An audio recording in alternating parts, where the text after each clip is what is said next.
वैसे वैसे पेड़ कटते हैं, सड़कें बनती हैं, बिल्डिंग्स बनती हैं। और देखा गया कि अलग अलग शहरों के अंदर जैसे जैसे विकास होता है वैसे वैसे जो हरित क्षेत्र है उसमें कमी आती है, पेड़ों में कमी आती है। दिल्ली में उल्टा हो रहा है। दिल्ली में 2013 में 20% पेड़ थे जो कि अब बढ़ के 23% हो गए हैं। कम होने की बजाय 3% बढ़ गए हैं। ये बड़े शहरों में अगर लिया जाए तो ये सबसे ज़्यादा दिल्ली के अंदर आज ग्रीन कवर है। एक हमने ट्री ट्रांसप्लांटेशन पॉलिसी बनाई थी।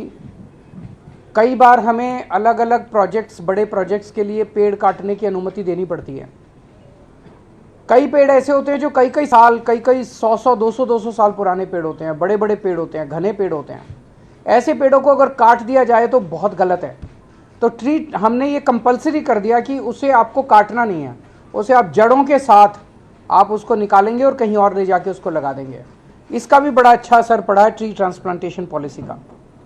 दिल्ली में 2 थर्मल पावर प्लांट्स थे, उन दोनों को बंद कर दिया गया। तो आज दिल्ली देश का अकेला शहर है जहां पे कोई थर्मल पावर प्लांट, कोयला आधारित थर्मल पावर प्लांट नहीं है। डस्ट पोल्यूशन करने वालों के ऊपर खूब हैवी जुर्माना लगाया जा रहा है और वेब पोर्टल के जरिए उनका रियल टाइम मॉनिटरिंग की जा रही है। 1727 रजिस्टर्ड इंडस्ट्रियल यूनिट्स हैं दिल्ली में। पहले ये पोल्यूटिंग फ्यूल यूज करती थी, अब इन सबको पीएनजी, पाइप्ड नेचुरल गैस पे शिफ्ट कर दिया गया है। पहले दिल्ली में लंबे लंबे पावर कट लगा करते थे हमारी सरकार बनने के पहले, 7-7 8-8 घंटे के। लोगों को जनरेटर चलाने पड़ते थे, उस जनरेटर से धुआं उठता था। अब दिल्ली में 24 घंटे बिजली आती है जिसकी वजह से कोई धुआं नहीं उठता, कोई जनरेटर का इस्तेमाल की ज़रूरत नहीं पड़ती। और केंद्र सरकार ने दिल्ली के दोनों तरफ पेरिफेरल एक्सप्रेसवे बनाए हैं। तो जो व्हीकल्स दिल्ली के लिए डेस्टाइंड नहीं है, दिल्ली में उनका काम नहीं है, और पहले दिल्ली से केवल क्रॉस करके यूपी जाया करते थे या यूपी से, वो व्हीकल्स अब पेरिफेरल एक्सप्रेसवे इस्तेमाल करके निकल जाते हैं। वो दिल्ली के अंदर एंटर नहीं करते, जिससे पोल्यूशन में कमी आई है। अब हम आते हैं इस साल के विंटर एक्शन प्लान पे। 15 पॉइंट विंटर एक्शन प्लान है। पहला पॉइंट है कि हमने 13 हॉटस्पॉट्स आइडेंटिफाई किए हैं जहां पोल्यूशन ज़्यादा होता है। हर हॉटस्पॉट के लिए एक स्पेशल एक्शन प्लान बनाया गया है और उसके लिए एक वॉर रूम बनाया गया है। 13 स्पेशल टीम्स बनाई गई हैं और वहाँ पे पोल्यूशन को डाउन रखने के लिए स्पेशल फोकस किया जाएगा। दिल्ली में पराली जलाने को कम करने के लिए पूसा द्वारा बनाया गया बायोडिकम्पोज़र पिछले 3 सालों से हम इस्तेमाल कर रहे हैं। उसके नतीजे काफ़ी अच्छे आए हैं। पिछले साल हमने 4400 एकड़ में बायोडिकम्पोज़र का इस्तेमाल किया था। इस साल 5000 एकड़ में बायोडिकम्पोज़र का इस्तेमाल किया जाएगा। डस्ट पोल्यूशन को कम करने के लिए कई सारे स्टेप्स उठाए हैं। एक तो ये जो कंस्ट्रक्शन साइट्स हैं, उन कंस्ट्रक्शन साइट्स पे निगरानी रखने के लिए स्पेशल टीम्स बनाई गई हैं। 591 टीम हैं। 500 स्क्वायर मीटर से ज़्यादा निर्माण साइट्स वाले डस्ट कंट्रोल करने के लिए उनको वेब पोर्टल पे रजिस्टर करना पड़ेगा। और 5000 स्क्वायर मीटर से ज़्यादा का अगर कोई कंस्ट्रक्शन साइट है तो उन्हें एंटी स्मॉग गन लगाना अनिवार्य होगा। सड़कों पे भी जो सफाई करते टाइम धूल उड़ती है उसके लिए 82 road mechanical road sweeping machines लगाई गई हैं। 530 वाटर स्प्रिंकलिंग मशीन लगाई गई हैं और 258 एंटी स्मॉग गन सड़कों के ऊपर चलेंगी विंटर के दौरान। जो व्हीकल से पोल्यूशन होता है उसको कंट्रोल करने के लिए पीयूसी सर्टिफिकेट्स की जांच करने के लिए और 10 साल से पुराने डीजल व्हीकल और 15 साल से पुराने पेट्रोल व्हीकल्स को प्रतिबंध के कंप्लायंस के लिए 385 टीम्स गठित की गई हैं।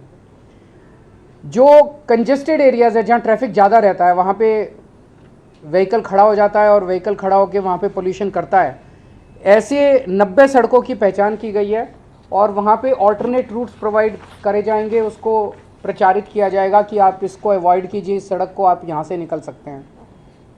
खुले में कूड़ा जलाने पे प्रतिबंध है और 611 टीमों का गठन किया गया है जो इसके ऊपर निगरानी रखेंगी।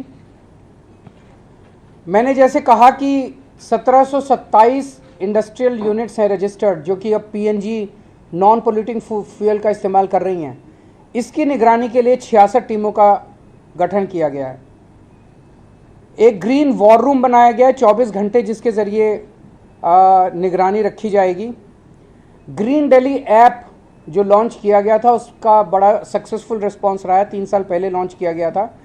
इसमें लगभग 70,000 शिकायतें आईं, जिसमें से 90% 63,000 शिकायतों का निपटारा कर दिया गया है। हम दिल्ली के लोगों को अपील करेंगे कि एंड्रॉयड और iOS के ऊपर ये ग्रीन दिल्ली ऐप है, उसे ज़रूर डाउनलोड करें, और कहीं भी किसी भी तरह की अगर दिल्ली में प्रदूषण करती हुई एक्टिविटी दिखाई दे उसको इस ऐप पे भेजें, हम उस पर तुरंत कार्रवाई करेंगे। Real time source apportionment study IIT Delhi और DPCC के साथ की जा रही है, और उसके लिए राउज एवेन्यू में सर्वोदय बाल विद्यालय में एक सुपर साइट बनाई गई है। उसके जो डेटा है उसके साथ उसको इस्तेमाल करके हम जगह जगह एक फोकस्ड तरीके से एक्शन बना कर पाएंगे। पटाखों के ऊपर फिर से इस साल प्रतिबंध लगाया गया है, और ग्रीन कवर बढ़ाने के लिए टोटल 1 करोड़ से ज़्यादा नए पौधे लगाए जाएंगे, जिसमें से 52 लाख पौधे दिल्ली सरकार लगाएगी। इको वेस्ट के लिए, ई वेस्ट के लिए 20 एकड़ ज़मीन पे होलंबी कला में एक ई वेस्ट पार्क बनाया जा रहा है, और उसमें गति तेज लाने के लिए कंसल्टेंट की नियुक्ति कर दी गई है। जन जागरूकता अभियान चलाया जाएगा, जिसमें run against pollution, red light on, गाड़ी ऑफ, ये सब कैंपेन्स चलाए जाएंगे। पोल्यूशन कोई बाउंड्रीज नहीं देखता। हरियाणा की हवा इधर दिल्ली आती है, दिल्ली की हवा यूपी जाती है।